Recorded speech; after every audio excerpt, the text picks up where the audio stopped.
yo creo que es mejor tener primero las dos ponencias y después abrir un turno de intervenciones. Bueno, muchas gracias por tu sugerente ponencia. Y a continuación va a tomar la palabra la segunda ponente de este panel, Wilma Arellano Toledo, que es profesora e investigadora del Consejo Nacional de Ciencia y Tecnología de México. Se doctoró por la Universidad Complutense de Madrid y, bueno, sigue vinculada a esta universidad, siendo colaboradora honorífica del Departamento de Derecho Constitucional de esta universidad y profesora del Máster de Transparencia. Es miembro del Observatorio de Inteligencia Artificial y también es miembro del mismo proyecto que lidera Lorenzo Cotino, Derechos y Garantías frente a las decisiones automatizadas en entornos de inteligencia artificial, Internet de las Cosas, Big Data y robótica. En cuanto al tema de su ponencia, pues habría que decir que es perfectamente complementario de la ponencia de la profesora Ramón Fernández, que nos hablaba de que una vez recopilada la información entran en juego los modelos matemáticos de algoritmos que pueden generar falta de transparencia. Bueno, pues precisamente la ponencia de la profesora Arellano Toledo lleva como título Transparencia algorítmica y democracia. Y cuando le preparada, pues la palabra para extenderse, pues como en el caso anterior, alrededor de unos 30 minutos aproximadamente. Pues Vilma, cuando quieras. Hola, ¿qué tal? Buenas tardes, ¿me escucháis? Perfectamente. Hola. Sí, vale, muy bien. La presentación, no sé cómo hacer para que aparezca allí en el centro. Le doy aquí no sé, ¿la veis? A ver, tendrías que dar... Ya está subida, entonces tienes que darle a compartir. ahí creo que... no, Sí, espera. parece que está en marcha, a ver. En el panel, Compartir ahora. compartir Claro. contenido. Ah, vale, ya, entonces veo que ya está. Allí, ¿no? Está progresando adecuadamente. Vale, perfecto. Bueno, pues mientras se carga bien la presentación, quiero como siempre dar las gracias a todos los organizadores del Congreso, en particular al profesor Castellanos por la invitación a participar esta tarde en este Congreso tan interesante, que además ya lleva varias ediciones. Gracias al profesor Lloran por la presentación y un gusto también compartir la mesa con la profesora Francisca Ramón, que con todos hemos coincidido en muchos eventos académicos y es un gusto estar en uno más. Como se ha dicho antes, el tema que voy a tratar hoy es el de la transparencia algorítmica y su relación con la democracia. Voy a ir contando un poco cómo es esta relación, pero creo que como aquí hay mucho público que se está especializado justamente en temas de democracia y participación política, creo que todo aquello que yo no mencione específicamente se va a detectar, ¿no? Porque sois especialistas en el tema. Bueno, pues empezaré aclarando una serie de conceptos que tienen que ver con el Big Data y la inteligencia artificial, aunque sé que hay otro panel en donde se ha hablado sobre esto. No viene mal decir algunas cosas para introducir al hilo de lo que es la transparencia algorítmica. Empezar diciendo que el Big Data está concebido como una metodología desde el punto de vista de los científicos de datos o desde el lenguaje de los científicos de datos, que permite la categorización, catalogación, mapeo, análisis de información o de datos más bien, para convertirlos luego en información y a su vez en conocimiento. La idea de todo esto es que se genere valor a partir de esos datos para pues conseguir una serie de resultados, ¿no? Sin embargo, lo que es importante también decir es que entre mayor cantidad de datos hay, entre mayor volumen hay, que además provienen de diferentes fuentes, mayor posibilidades de ruido hay. Digamos que se puede generar muchísimo más de este ruido que está generado sobre todo por un inadecuado etiquetado. Cuando se pone un metadato o una etiqueta errónea en un determinado dato, puede dar lugar a un sesgo en la información, a datos de dudosa calidad y, por supuesto, a unas correlaciones falsas cuando se trata de dar un resultado basado en esos datos que son erróneos o poco fiables. Esto, por supuesto, impacta directamente en la toma de decisiones, porque como sabemos, muchas de estas se toman basadas en el resultado que arroja ese Big Data, ese tratamiento de datos y esos algoritmos. No es necesario explicar demasiado cuánto esa toma de decisiones tiene que ver con la democracia, porque estamos hablando de todo tipo de decisiones, de tipo político y de otro tipo, que también al final impactan la democracia. Ese ruido en los datos puede ser acallado con algo que los científicos de datos llaman la analítica de macrodatos. Sin embargo, esto supone pues muchísimos recursos tecnológicos, de personal, recursos humanos, etcétera, para poder llevarse a cabo. Así que para intentar buscar como otro tipo de soluciones, vamos a tratar de hablar justamente de esa transparencia algorítmica. Decir que esos big data, esos grandes datos que están conformados por datos estructurados y no estructurados, datos que vienen muchas veces en tiempo real y otras veces provienen de fuentes almacenadas, son lo que podríamos decir el alimento de la inteligencia artificial, son el combustible de la inteligencia artificial. Esta utiliza esos datos, esa información que le genera el Big Data y con eso pues pone en marcha algoritmos que lo que intentan hacer es una especie de emulación de las capacidades humanas y que por eso se han llegado a llamar redes neuronales. De lo que se trata es eso, que intenten emular el trabajo de la mente humana. Es por eso que se le denomina inteligencia, porque trabaja como una especie de muchos cerebros a la vez, procesando una cantidad de información que el cerebro humano por sí mismo no podría hacer, y mucho menos a esa velocidad. Recordemos las V's del Big Data, una de ellas es la velocidad justamente. El cerebro humano sería incapaz de procesar todos esos datos con esa velocidad. Luego tenemos la otra V, que es la de la variedad, la cantidad de datos que provienen de diferentes fuentes, como he dicho antes, a veces en tiempo real, otras veces almacenados, unas veces estructurados y otras veces no, una serie de legado de datos que por supuesto pues el cerebro humano tendría mucha dificultad en procesar, como lo hacen esos sistemas de inteligencia artificial, que por eso se le llama artificial, porque finalmente pues lo hacen máquinas, ¿no? Son quienes las procesan. Si bien es real también que los algoritmos son creados por seres humanos. De ahí que cuando abundemos más en la cuestión de la transparencia algorítmica, venga a jugar un papel muy importante la función que tiene el ser humano, tanto en la creación del algoritmo como luego en el análisis de toda esa información que arroja después de haber sido procesado. Y he dicho, esta inteligencia artificial la generan máquinas, pero pues también robots, ¿no?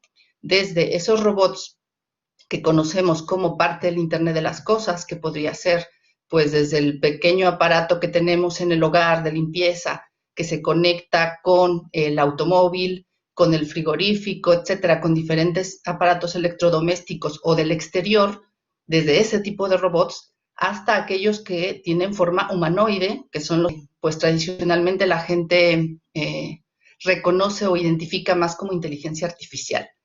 Pero también estarían los llamados bots, que son estos que generan esas cuentas falsas de las que hablaba la profesora Francisca Ramón hace un momento. Entonces, todos este tipo de robots son los que pues ponen en marcha, digamos, todos esos procesos de inteligencia artificial. Entonces, decir con todo esto que el Big Data, los algoritmos y la inteligencia artificial, en esa relación tan intrínseca que tienen entre los tres, traen muchos beneficios, pero también pues una serie de riesgos, ¿no? La resolución sobre macrodatos del Parlamento Europeo de 2016 ya lo decía en su momento, basada en una serie también de documentos del Grupo de Trabajo del Artículo 29 o de las resoluciones de las autoridades de protección de datos que todos los años se reúnen en diferentes países y que siempre suelen pues aprobar una declaración o una resolución sobre los temas más controversiales que haya en el momento y que puedan afectar a la privacidad, pues bueno, la resolución retoma un poco todo este conocimiento previo, también el trabajo del Supervisor Europeo de Protección de Datos, y pues ya hablaba en ese documento de el potencial que tiene el Big Data, los macrodatos y la inteligencia artificial para ejercer un impacto tanto en los sectores público como privado, sin embargo, con una serie de riesgos significativos.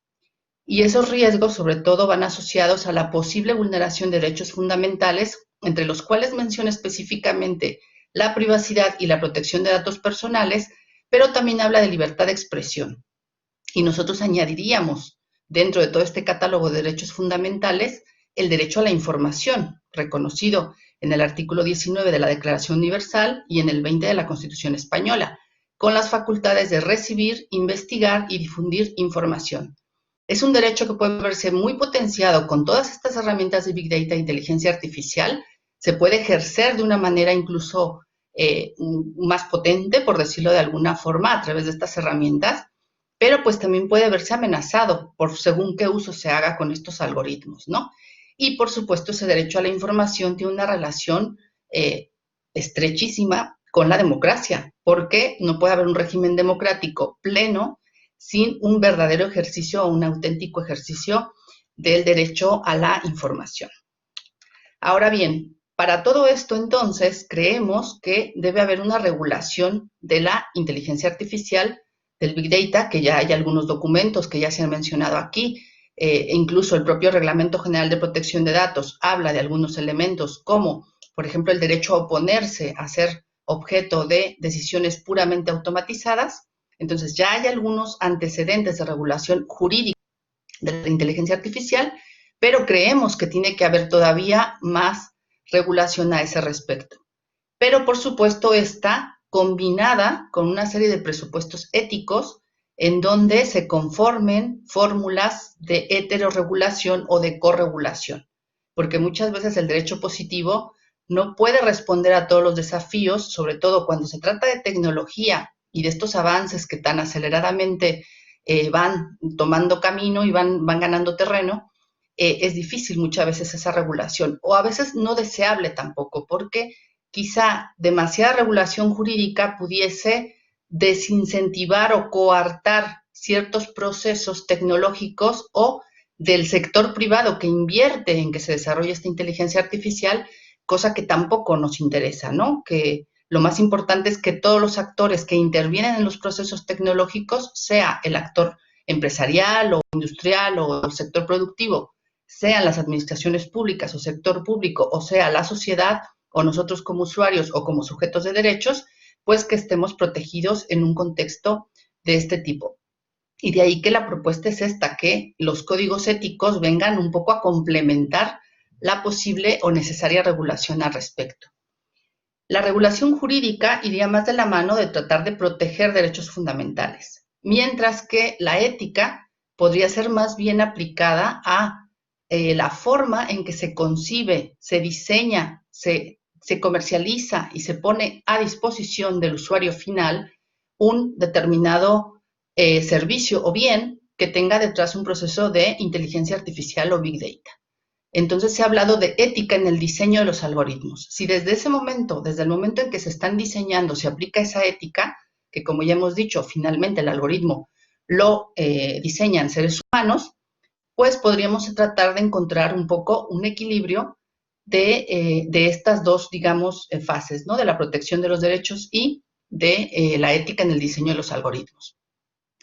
Se prevé que para todo esto es muy importante esas fases de intervención humana, no solamente, como he dicho antes, en la fase del diseño, sino en la puesta a disposición y en el análisis de los resultados finales que arrojan los algoritmos y sobre los cuales se toman decisiones. Porque muchas veces ese resultado final o esa decisión última o el impacto que puede tener esa decisión no se revisa y es donde puede haber una afectación de ciertos derechos o puede haber un impacto negativo, digamos, en la democracia.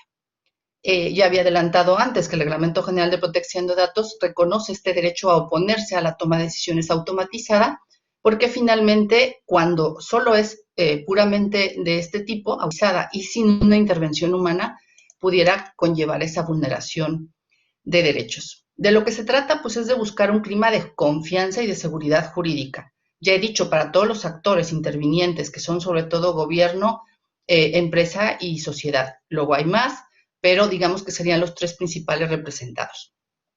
¿Cómo se podría pues generar esa seguridad jurídica?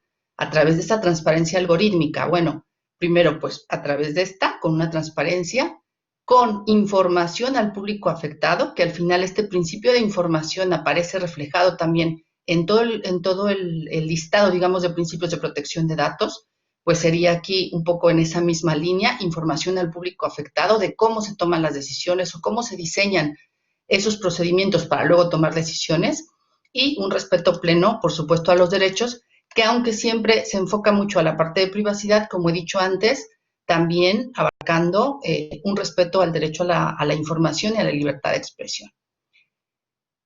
¿Cuáles son las posibles claves para generar ese clima de confianza y de seguridad jurídica? Bueno, por un lado, esa transparencia algorítmica de la que tanto venimos hablando, la responsabilidad algorítmica, que vendría de la mano de todos aquellos desarrolladores, de esos científicos de datos, de los ingenieros de software, de todos los que diseñan el propio aparato o el dispositivo que luego va a utilizar inteligencia artificial y que va a interactuar con el ser humano.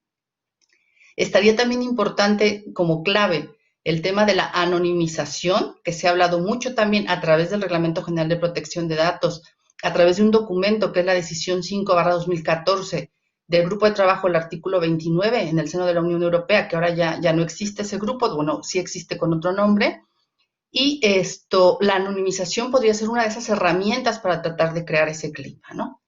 Luego vendría el principio de minimización de los datos, tratar de utilizar los menos posibles, si bien estamos hablando de Big Data, de grandes volúmenes de información, para el caso que nos ocupa de cuando esto tiene que ver con privacidad, que los datos sean pues lo menos, o sea, que se traten los datos personales lo menos posible. O que incluso, si estamos hablando de derecho a la información, libertad de expresión y democracia, ese principio de minimización intente alterar lo menos posible ese clima de participación política que un poco subyace a todo esto, sobre todo en un congreso de este tipo, ¿no? Otra de las claves, pues lo que se ha llamado la privacidad desde el diseño o privacy by design, que en los años 90 la comisionada de privacidad de Ontario, Anne Caucan, puso en la mesa con una serie de principios, entre los cuales destaca, por ejemplo, el principio de que la tecnología se diseñe, por eso es privacy by design, desde el diseño, se diseñe con una filosofía proactiva y no reactiva. Es decir, vamos a tratar de proteger la información personal, los datos de todo tipo y tener seguridad sobre los mismos, antes que reaccionar cuando ya tengamos un problema encima. Lo que sería en términos más llanos, prevenir antes que curar, ¿no? Otra clave, pues la protección de datos personales por defecto. De hecho, la Agencia Española de Protección de Datos ha publicado muy recientemente 2 guías, una sobre privacidad desde el diseño y otra sobre protección de datos personales por defecto, que persigue o que tiene, digamos, como punto clave esta minimización de los datos, que se utilicen los menos posibles cuando se trata de datos personales. De la responsabilidad algorítmica ya había hablado, ¿no? Y todo esto adquiere una importancia aún mayor, si cabe, cuando además se utiliza, además de todo esto, algoritmos, inteligencia artificial, Big Data, se utilizan cosas como el reconocimiento facial, los datos biométricos, sean del iris, de la huella digital, etcétera. Cuando hay vehículos autónomos, que son otro tipo de robots, hemos mencionado los de Internet de las Cosas, los robots humanoides, los bots que son electrónicos en las redes sociales, pues tendríamos estos vehículos autónomos que no solamente procesan información como los anteriores, sino que además pueden causar daños, ¿no? También cuando se usan drones o cuando hay de por medio otro tipo de robots, ¿no? Entonces, podríamos resumir que esa responsabilidad y transparencia algorítmicas irían en la línea de crear una serie de medidas técnicas y operativas para garantizar la transparencia en sí misma y dar al usuario una especie de autodeterminación sobre la información que procesan esos algoritmos y las decisiones que luego posteriormente les van a afectar. Además de todas estas claves o estos principios que he mencionado, hay otros que Feld menciona en un documento muy reciente, después de trabajar con diferentes grupos a nivel mundial sobre una posible regulación de la inteligencia artificial, y destaca 8 principios que son comunes más o menos a todas las regiones del mundo o que se han defendido, en algunos casos incluso ya establecido como principios, Y empezamos con el de equidad y no discriminación. La idea es que todo Big Data, toda inteligencia artificial, algoritmos, intenten no sumar a las desigualdades, sino tratar, y no crear otro tipo de brechas, sino tratar de buscar más bien el principio de equidad. Luego estaría el principio de responsabilidad. Hemos hablado de responsabilidad algorítmica, pero hay una responsabilidad que va también de la mano de la privacidad desde el diseño y que es desde el fabricante, desde aquel que inicia, digamos, este proceso de presentación o de oferta de bienes y servicios para un usuario final que pues tenga esas responsabilidades del inicio de todas las fases por las que se tiene que pasar, ¿no? Y esto acompañado con una serie de medidas de auditoría, es decir, no solamente tratar de dejarlo a la autorregulación o a esa posible responsabilidad y ética, sino que haya unos mecanismos de control y de vigilancia del cumplimiento. Luego tendríamos también el principio de privacidad, que por supuesto está ligado al respeto de los derechos ARCO, de acceso, rectificación, cancelación y oposición al tratamiento de los datos personales, que además hoy por hoy el reglamento europeo reconoce también el derecho de supresión ligado al conocido derecho al olvido, sobre el que ya se había pronunciado el Tribunal de Justicia de la Unión Europea. Bueno, pues este principio de privacidad, como he dicho antes, en la línea de lo que nos menciona Fjell, sería uno de los que están pues un poco en la mesa de discusión a nivel mundial. Luego tendríamos el principio de transparencia, completamente ligado a lo que estamos hablando de transparencia y responsabilidad algorítmicas. Tendríamos también el principio de seguridad y protección. Hemos hablado en muchos momentos de privacidad, pero esta tampoco es posible si no hay una serie de medidas de seguridad previas a la hora de ese diseño, de esa comercialización, de esa puesta en marcha, o a la hora de utilizar Big Data, información generada por el Big Data, hacer un algoritmo y luego poner en marcha procesos de redes neuronales con inteligencia artificial. Entonces, debe de haber siempre una serie de medidas de seguridad, no solamente en la línea de la protección de la propia empresa de sus productos, sino también de cara al usuario final. Y, por supuesto, estos sistemas tienen que ser probados antes de ponerse a disposición del usuario final, sea este una persona física o una persona jurídica o las propias administraciones públicas. Luego, el sexto principio sería el de responsabilidad profesional, que más bien va en la ética personal, digamos, de cada uno de los actores o profesionales que intervienen en las diferentes fases en donde haya inteligencia artificial o Big Data. Como pongo aquí, desde el científico de datos hasta el diseñador de productos y servicios, incluso el del punto de venta, ¿no? Final, que a veces ayuda al usuario a configurar sus dispositivos. El séptimo principio, y muy importante, y ya lo he adelantado un poco aquí, el control humano de la tecnología, en donde no solamente intervenga un ser humano cuando diseña el algoritmo, pero que no lo deje ahí de, bueno, ya está puesto, que haga su proceso, que tome decisiones, etcétera, sin analizar el impacto final del uso de ese algoritmo. Y ahí es en donde la intervención humana tiene una función importante para tratar de analizar los resultados y el impacto real del uso de esos algoritmos y sobre todo cuando hay toma de decisiones, sea para fines de democracia o no. Y el último principio, pues por supuesto, la promoción de los valores humanos en la línea de todos esos principios que reconoce el derecho constitucional, que finalmente, pues, el fin último que persiguen es el de garantizar la dignidad humana.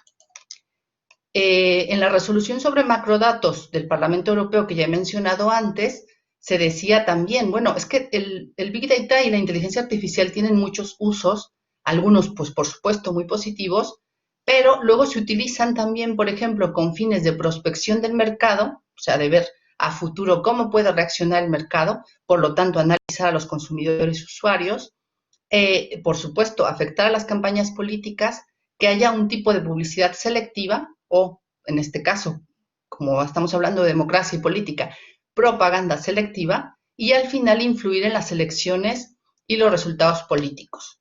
En estos días que hemos estado en fechas de campaña electoral en Estados Unidos y de elecciones en Estados Unidos, ya han salido un montón de notas sobre la cuestión de la desinformación, sobre cómo ha habido diferentes embulos para tratar de influir en las decisiones últimas del votante, etcétera. O sea que la resolución un poco iba en ese sentido y eso es que proponía soluciones como la de la transparencia algorítmica.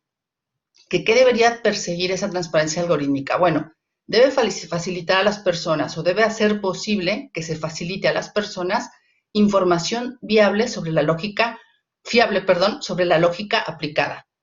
¿Qué lógica estoy poniendo en marcha para diseñar el algoritmo? ¿Qué pretendo buscar con ello? ¿Y cómo va a afectar al usuario final o al consumidor final o al ciudadano en cualquiera de nuestras fases o al sujeto de derechos fundamentales? La lógica que se aplica en la creación de un algoritmo. Información sobre el significado y las consecuencias previstas. ¿Cómo te va a afectar? Y esto después, ¿qué consecuencias va a tener en las decisiones que se tomen sobre ti? Cómo esto te puede llevar a vulneración de derechos fundamentales o a discriminación o a otros resultados o efectos adversos que pretendemos que no sucedan o que es para lo que precisamente se quiere pensar en una transparencia algorítmica o incluso en un derecho a la transparencia algorítmica que yo misma he defendido en algunos trabajos académicos.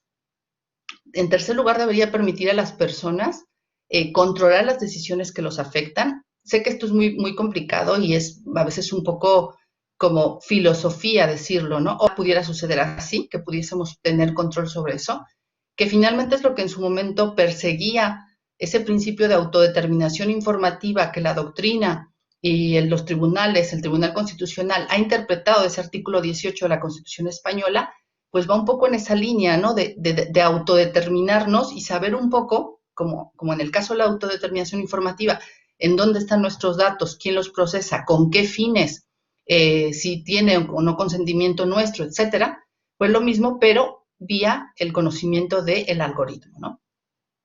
Y todo esto, todas estas cuestiones de transparentar sin que se revelen datos de carácter personal. Es un poco esa dicotomía que hay en temas de transparencia y privacidad que a veces pensamos que son opuestas, pero que finalmente pues puede haber una armonización de ambas nociones o de ambos derechos, ¿no? O lo que puede estar vinculado a esos derechos. ¿Esto qué implica? Bueno, pues que tiene que haber una alfabetización digital, porque es verdad, nosotros no somos científicos de datos, no somos programadores, no somos desarrolladores de software, pero sí tenemos que entender un poco cómo funciona todo esto. Así que la idea es que, por supuesto, desde esa actuación ética del desarrollador, del científico de datos, haya una puesta a disposición del público en general, una información más o menos clara, manejable, etcétera, para que el usuario final pueda entenderla, pero también tiene que haber un poco esa educación digital que nos permita comprender los principios de cómo se procesan los algoritmos, o por lo menos saber que existen, porque pues todos los que nos dedicamos a esto, pues hemos leído y más o menos tratamos de enterarnos de cómo va la cosa, pero muchas veces el ciudadano o usuario común, o de a pie, si podemos decirlo así, ni siquiera sabe que existen procesos algorítmicos ni inteligencia artificial tal. Yo muchas veces con alumnos o en clase les pregunto, a ver, ¿sabéis lo que es la inteligencia artificial tal? Y pues para el ciudadano común, pues es el robot, ¿no? Que con esa forma humana vida y tal es lo que identificamos sin saber que hay un montón de procesos que nos afectan y que, pues eso, se toman decisiones basadas en ello, ¿no? Y por supuesto también se trata de saber o de comprender de dónde vienen todos esos datos y los flujos de estos. He dicho al principio, el Big Data trabaja con datos en tiempo real o almacenados, estructurados o no estructurados. Es decir, como dijo la profesora Ramón antes, hay una huella que vamos dejando todo el rato cuando tenemos una actuación en redes sociales o con cualquier otra tecnología y a veces pues la gente no es consciente de que va dejando esa huella y que luego se puede hacer toda una especie de correlación de las bases de datos de diferentes fuentes y llegar a hacer perfiles, etcétera, ¿no? Y pues es lo que persigue un poco esa transparencia algorítmica, que vamos en dónde está esa información y que cómo se controla, se interrelaciona para luego tomar decisiones sobre nosotros, ¿no? Incluso se ha hablado de la posibilidad de que haya una reforma en el sistema de licitaciones para que las autoridades competentes puedan conocer el código subyacente del algoritmo antes de, pues, adquirir una determinada aplicación que tenga procesos de inteligencia artificial, big data o algoritmos detrás. Esto es un poco también difícil de pensar que se pueda aplicar en términos reales, pero bueno, es parte de las propuestas para pues tratar de regular todos estos procesos y fenómenos, ¿no? Y por supuesto esto dependerá también del tipo de software que se utilice, sea software libre o software privativo. Y ya voy terminando. Decir también que esto puede implicar un reto a nivel, pues tratar de, digamos, armonizar la protección de los diferentes intereses que entran en juego. Ya hemos dicho, los intereses de las administraciones públicas, los de la sociedad a la cual las propias administraciones públicas tienen que proteger, pero pues está también el del sector productivo, que es el que invierte en inteligencia artificial, el que la hace posible y que puede verse desincentivado si resulta que esta transparencia algorítmica de alguna forma implica el acceso al código, ¿no? Y ahí entonces puede decir, bueno, es que yo mi algoritmo lo tengo incluso como un secreto industrial, es parte de la propiedad intelectual y no quiero desvelarlo. Y a lo mejor esta transparencia algorítmica va en la línea de que tengo que dar acceso a ese código del algoritmo. Bueno, pues de lo que se trata aquí es de tratar de buscar un equilibrio entre todos esos intereses. En resumen, transparencia algorítmica para tratar de contrarrestar los posibles efectos nocivos que pueda traer el ruido, los sesgos, las correlaciones falsas, para tratar de contrarrestar el posible uso inadecuado del algoritmo o incluso el diseño ya con un fin o una mala fe, para que todo esto, pues a la hora de que afecte la toma de decisiones, se intente que no se vulneren los derechos fundamentales y se garanticen las decisiones políticas informadas para, pues, tener un mejor impacto en la democracia, en el régimen democrático. Y pues por mi parte es todo. Muchísimas gracias. Espero haber estado también más o menos en tiempo y pues quedo a vuestra disposición por si queréis comentar alguna cosa. Muchas gracias.